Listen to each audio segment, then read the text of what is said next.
دنیا سے عبرت حاصل کرنی چاہیے، اور ہمیں فرمایا بھی گیا ہے فَاعْتَبِرُوا یا اُولِي الْأَبْصَارِ، اور ایک مقام پہ فرمایا گیا ہے فَاعْتَبِرُوا یا اُولِي الْأَلْبَابِ، کہ اے اکھیارو، اے آنکھوں والو عبرت حاصل کرو، اے عقل والو عبرت حاصل کرو۔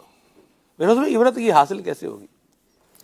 دنیا میں غور و فکر ہو سلمان بھائی، دنیا دو طریقے سے جو ہے قابل عبرت ہے۔ اگر ظاہری اعتبار سے ہمیں دیکھا جائے یوں تو اس میں مختلف جہات ہو سکتی ہیں، لیکن بالخصوص دو طریقے سے، ایک تو نعمتوں کے اعتبار سے، دوسرا آزمائشوں کے اعتبار سے۔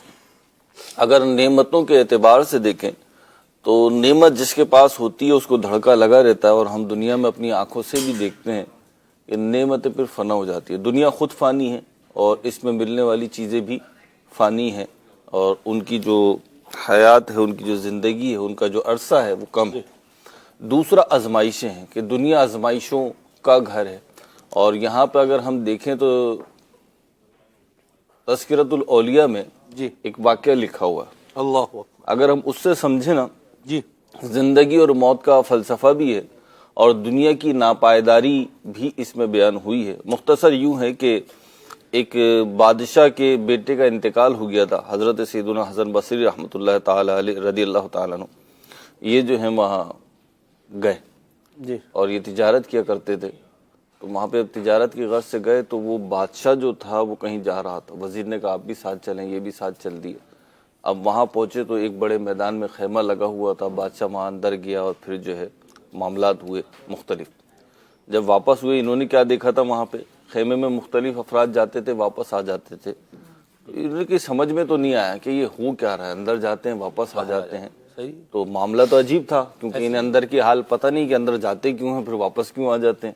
ٹھیک، بعد میں انہوں نے اپنے دوست وزیر سے پوچھا تو معاملہ یہ حل ہوا کہ جی بادشاہ کا بیٹا تھا اور اس کا بھری جوانی میں انتقال ہو گیا۔ اللہ اکبر۔ تو اب بادشاہ جو ہے ہر سال اس کی قبر پہ آتا ہے، اس کے مرکز پہ آتا ہے، اور اپنی فوج کے ساتھ، اپنے سپہ سالاروں کے ساتھ، اپنے وزیروں کے ساتھ، اپنے سفیروں کے ساتھ، اپنے حکیموں کے ساتھ، اور اپنے جو انٹلیکچر پڑھے لکھے افراد ہوتے ہیں ان کے ساتھ آتا ہے۔ صحیح، مختلف افراد اپنے اپنے گروہوں کی صورت میں جاتے ہیں، جی اور وہاں پہ جا کے کہتے ہیں کہ اے شہزادے، اگر تمہیں ہمارے فن کے ذریعے سے بچایا جا سکتا نا ہم بچا دیتے۔ اوہ، یعنی سپہ سالار اور فوجی کہتے ہیں اگر تمہیں طاقت کے زور سے بچایا جا سکتا تو ہم اپنی جانیں لڑا دیتے، تمہیں بچا لیتے۔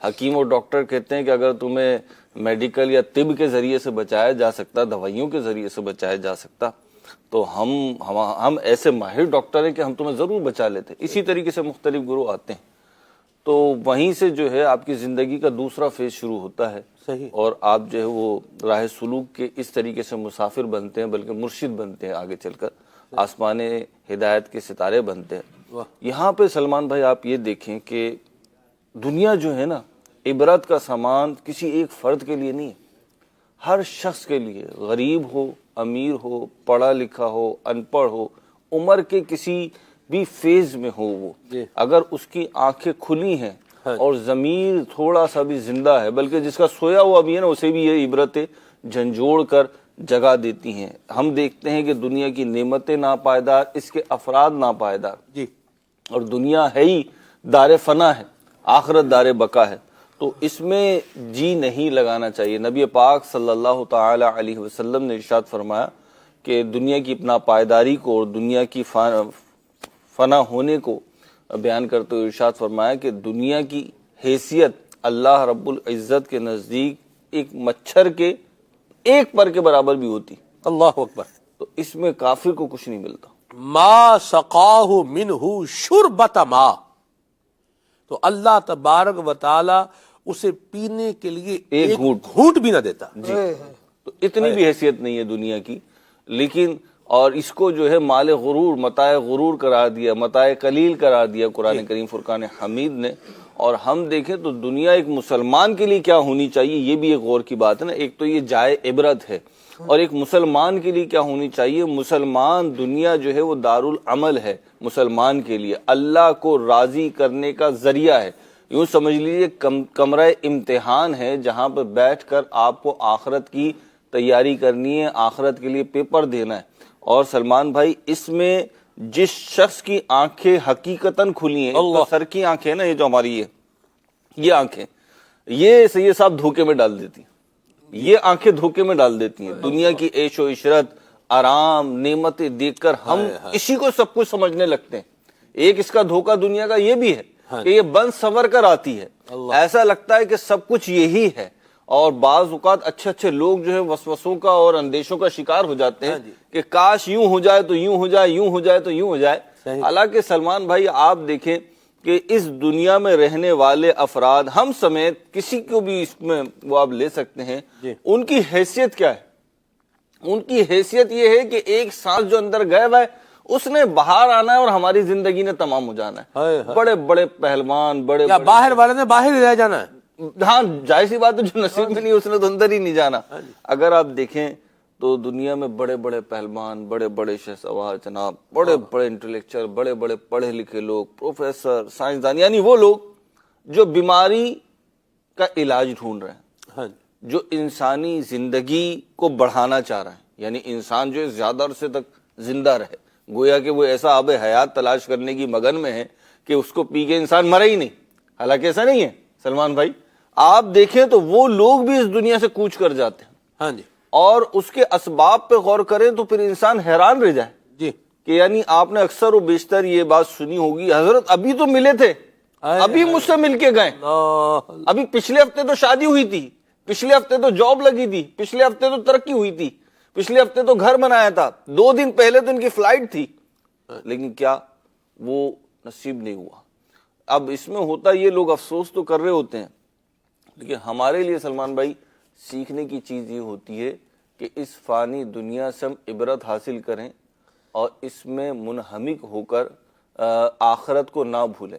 وہ جو ہے نا حضرت موسیٰ علیہ السلام اور حضرت خضر علیہ السلام نے سفر فرمایا اور 2 بھائیوں کی جو دیوار گر رہی تھی اس کو درست کیا. اس میں مفسرین نے وہاں بیان کیا کہ اس میں خزانہ تھا، اور اس خزانے میں ایک تختی بھی تھی، یہ بھی بیان کیا گیا. اس پہ 7 عبارتیں تھیں، اس میں سے ایک عبارت یہ تھی کہ تعجب ہے اس شخص پہ جو جانتا ہے کہ دنیا ایک دھوکے کا مال ہے، ایک فانی چیز ہے، اور پھر بھی اس میں منہمک ہے، پھر بھی اس میں مشغول ہے، لگا ہوا ہے، اور گویا کہ آخرت کو بھولا ہوا ہے. تو ہم غور کریں سلمان بھائی، اس پر اپنے آپ پہ غور کریں. ہم دنیا کو کہہ رہے ہوتے ہیں، بعض وہ اس پہ ٹائم جو ہے ہم دوسروں کی طرف انگلی اٹھا رہے ہوتے ہیں، دوسروں کے بارے میں سوچ رہے ہوتے ہیں، اور کہہ بھی دیتے ہیں بعض لوگ. تو آپ نے مذاق میں بھی شاید سنا ہو، کہتے ہیں بھئی تمہیں مرنا نہیں ہے کیا؟ تو جسے کہہ رہا ہو کہ تمہیں مرنا نہیں ہے اسے تو مرنا ہے، کیا تمہیں نہیں مرنا؟ تو مرنا تو سب نہیں ہے. اور یقینی طور پہ ایک مسلمان ہونے کی حیثیت میں سلمان بھائی ہمارا ایمان اور عقیدہ یہ ہے کہ مر کے فنا نہیں ہو جانا، بلکہ مرنے کے بعد اگلا پروسیس شروع ہونا ہے، برزخ کا معاملہ شروع ہونا ہے، اور پھر آخرت میں حساب دینا ہے. تو اگر ایسا ہوتا نا کہ مرنے کے بعد سب کچھ ختم، فنا، پھر ایک جدا بات تھی. لیکن یہاں تو معاملہ یہ ہے کہ مرنے کے بعد برزخ ہے، قبر کا معاملہ ہے، اور پھر اس کے بعد جو آخرت کا معاملہ ہے، ہمیں حساب کتاب دینا ہے. یا تو نامہ اعمال سیدھے ہاتھ میں مل رہا ہوگا خالد بھائی، یا جو ہے الٹے ہاتھ میں مل رہا ہوگا، یا تو اعزاز کے ساتھ مل رہا ہوگا یا ذلت کے ساتھ مل رہا ہوگا، اور پھر جو ہے نا وہ سارے معاملات ہوں گے. آج جو دنیا میں روتے ہیں نا کہ ہمیں نعمتیں نہیں ملی، یعنی آپ اور کیجئے، اتنی خوبصورت چیز جو خود عبادت، دعا خود عبادت. بالکل. اس کے بارے میں آیا، احادیث کریمہ میں آیا کہ بندہ جب آخرت میں اپنی ان دعاؤں کا انعام دیکھے گا نا جو دنیا میں مقبول نہیں ہوئی، دنیا میں اس کی منشا کے مطابق قبول نہیں ہوئی ہے، تو وہ خواہش کرے گا آخرت میں کاش میری دنیا میں کوئی دعائی قبول نہ ہوتی.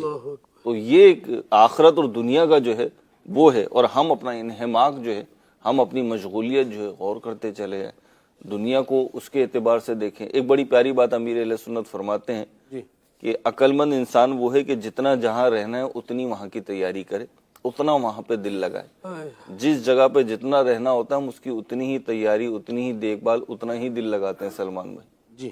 اور وہ شخص عقل مند نہیں ہے کہ جو مختصر قیام کی جگہ پہ اپنا مستقل دل لگا لے. ایسی بات. ہمیں آگے جانا ہے تو ہمیں آگے کی تیاری کرنی چاہیے. اور فرمایا بھی گیا ہے نا میرے بھی، کن فی الدنیا کانک غریب، دنیا میں ایسے رہو جیسے غریب رہتا ہے. غریب یہ نہیں، مسافر کو غریب کہا گیا ہے یہاں پر.